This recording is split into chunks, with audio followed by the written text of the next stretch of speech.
First building I'm going to be looking at is the Ariel Art Center by Neri and Hu.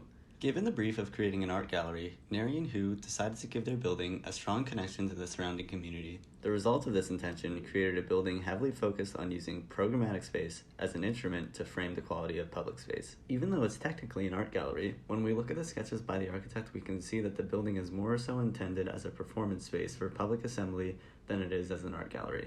In expressing the connection to the surrounding community, Neri and Hu placed the public space in the center of the building, which emphasized it as an important space. The art galleries are then arranged linearly around the public performance space.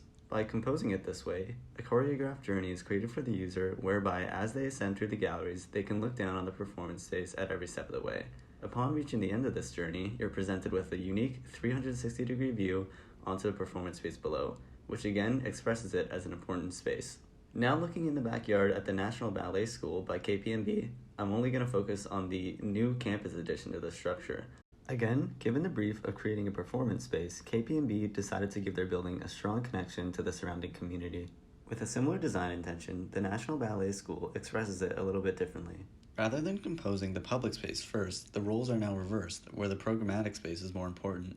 In expressing the importance of programmatic space, the ballet studios are brought to the front of the composition. As seen from the street, the ballet studios are stacked on top of each other as a series of transparent volumes. By composing it in the foreground like this, the ballet studios are seen as a series of stages where one could watch the ballet dancers from the street.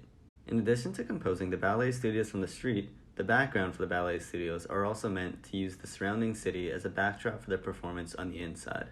Both buildings create their compositions based off of interaction with the public space. The difference is that one is introverted and the other is extroverted. In the extroverted National Ballet School, the street-to-structure dynamic is successful in theory, but I don't think opening up to Jarvis Street is necessarily elegant. Whereas the introverted composition of the Ariel Art Center creates a stronger dynamic between both public and private spaces.